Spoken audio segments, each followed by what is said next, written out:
Cable Bahamas has always been considered the innovator. People can have confidence in Cable Bahamas as a mobile operator because of our past history. We've proven to the Bahamian community that we are in fact able to manage additional services as a telecommunications company. Customers expect the best from Cable Bahamas. The technology that we bring is revolutionary technology because we know that the Bahamian public, they deserve it, and Cable Bahamas is here to bring it to them. We are ready. Turn us on. Good evening, Bahamas. You're tuned into MB12 Weekend, broadcasting from Cable 12 Studios on Robinson Road. Coming up tonight news, the Prime Minister says he feels vindicated by the success of Junkanoo Carnival.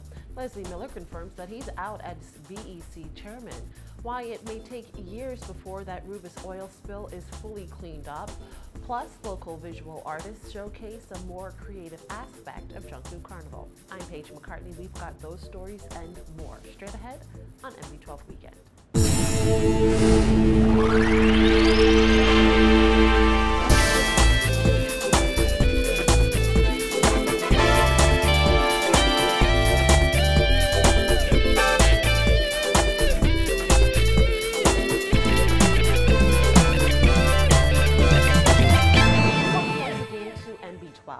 Months of confusion and controversy surrounding Bahamas Junkanoo Carnival ended in celebration this weekend as tens of thousands of Bahamians turned out to take part in the three-day festival. Among them was Prime Minister Perry Christie, who says he now feels vindicated following the successful event. He spoke with our Vani Toot during the weekend of festivities.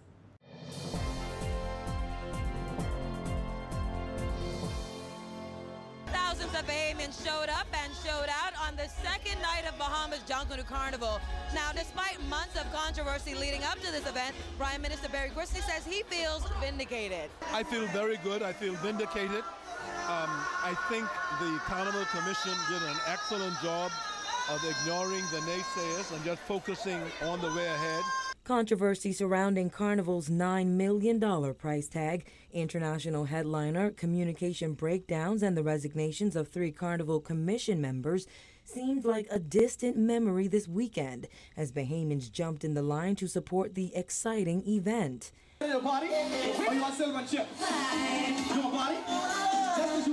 And as it turns out, the controversial Carnival headliner turned out to be a show-stopping crowd pleaser, sending soca fans wild.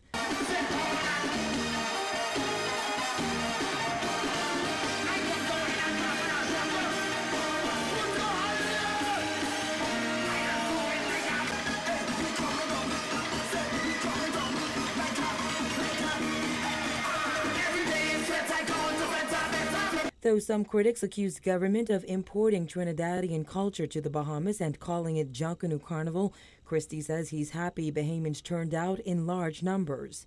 Our people are interested in entertainment. If it's clean entertainment, they want to be a part of it. I think the mistake was made to believe that this was going to be alien to us. This is just a wonderful thing. In Grand Bahama, people wanted entertainment, they got it. Here, they wanted entertainment, they got it. They're coming out by the thousands. Organizers say the crowd turnout at Friday's Music Masters competition and mega concert eclipsed any political rally or independence celebration ever held on Clifford Park. In fact, the Prime Minister says due to the overwhelming response by Bahamians to Bahamas Junkanoo Carnival, government is considering moving the festival to a bigger venue next year. He added the Ministry of Tourism will launch a marketing campaign over the next year to substantially increase visitor turnout. And you can see already, we have to figure out now where do we have this next year, because more people from abroad, more tourists will come in. We'll do a job of trying to get the cruise ships to overnight here so people can come out and enjoy this. The Ministry of Tourism is going to have special marketing programs to market for next year and the years beyond. So I think we've made the point we wanted to make. When I went to the shacks and I saw a large number of young people working to make the costume, that was to me the final justification I needed. The festival kicked off in Grand Bahama late last month with a Music Masters competition before moving to New Providence for Junkamania, a midnight rush-out mega concert, road march, and finale concert. All in all, Christie says Bahamas Junkanoo Carnival was a world-class affair that Bahamians should be proud of.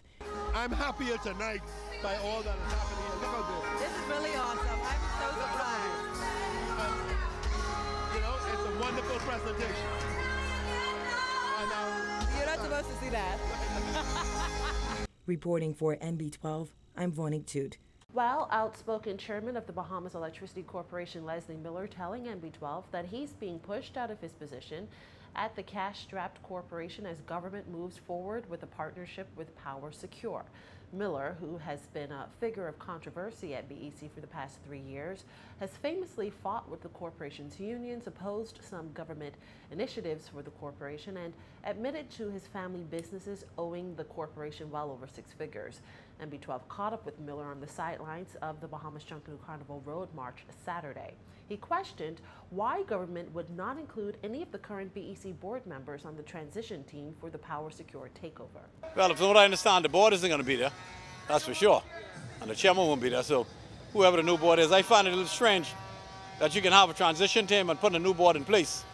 And those persons who are intimately involved with BEC for the last 3 years, that is the board, especially key members, none of those persons are on this transition committee. You know, the ones who saw the problem, who tried to solve the problem, who saved the Bahamian people in excess of $15 million in overtime alone over the last few years. That none of those people are involved in the transition. I find that a little disconcerting, but you know, it's not my decision, so I guess the big boys do as they please. After the most recent major island-wide blackout, Deputy Prime Minister and Minister of Works Philip Brave Davis announced that government has selected energy company Power Secure to take over the management, distribution, and generation of electricity at BEC. However, Miller told NB12 that he is still of the opinion that privatization is the best and only way to fix the many problems plaguing the corporation. There's a lot of things still need to be done with BEC. Until BEC is privatized, BEC is never going to maximize its full potential. So you think government should have gone that route instead of... Well, you know, we tried many routes, but you know, the PM has the decision or the right to make his own decisions, and hopefully he made the right decision. You know, I don't have any problem against nothing what they do. Asked what his plans are now that he's out at the corporation, Miller said unless he is offered some other post, he will focus his energy on what he believes will be a very interesting 2017 general election. I don't know. Nobody has talked to me about no other chairmanship. They probably don't want to bother me now.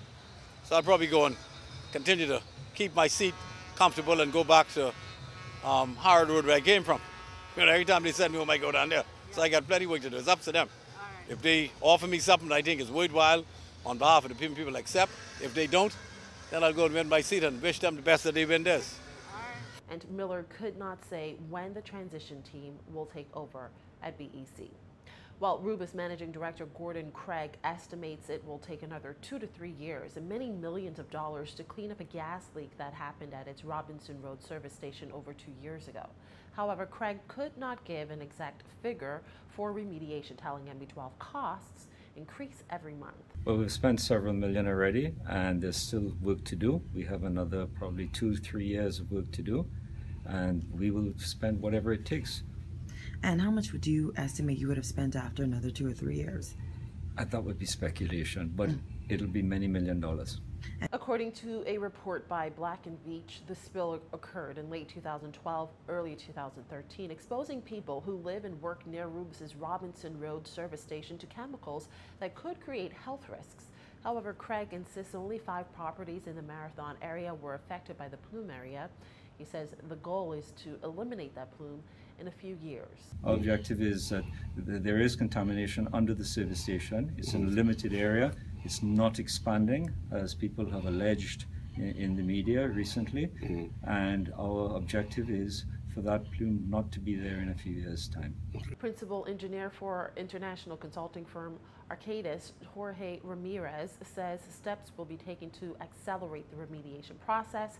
He says this process could take about 5 years. The step that we are taking is we're going to be installing additional equipment.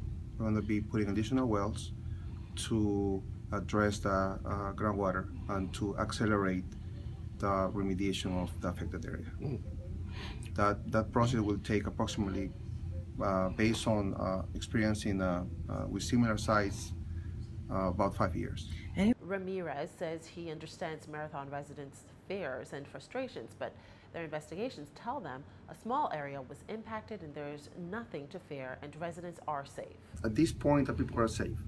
I want to address something that probably little has been said.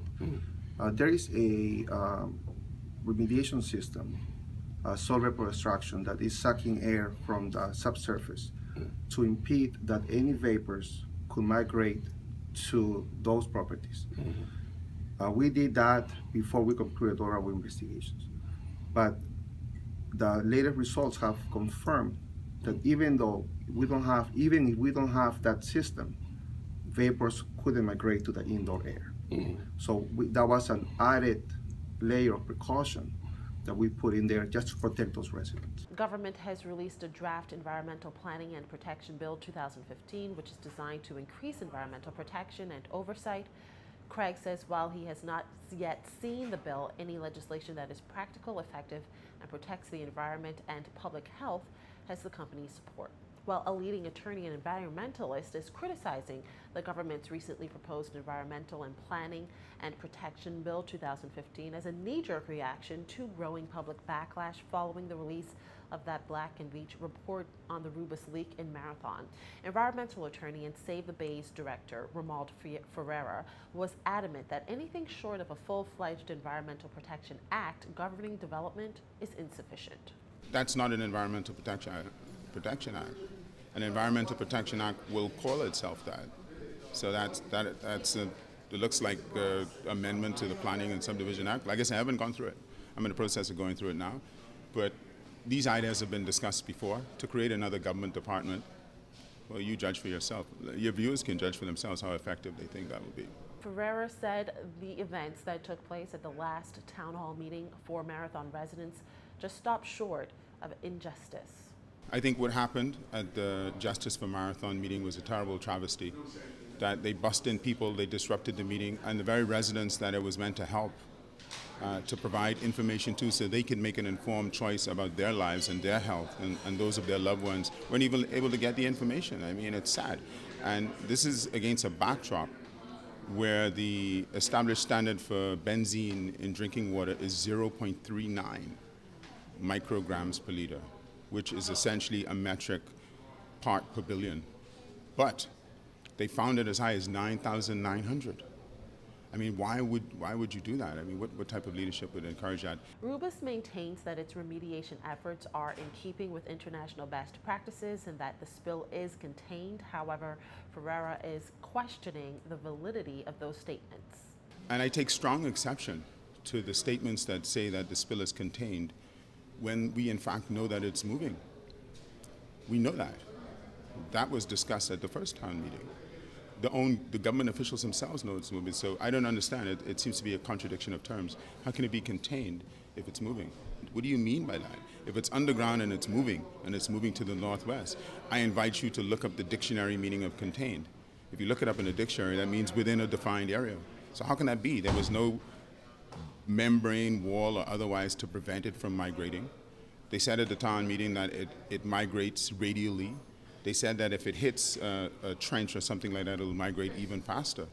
So, I mean, I don't understand that. How could it be contained in one end and then your own scientists say it's moving on the other? It's difficult for me to rationalize that. Stay with us. When MB12 returns, Bahamian visual artists have their work on display with a carnival theme, plus how Junkanoo Carnival organizers hope to improve upon the event for next year's festival.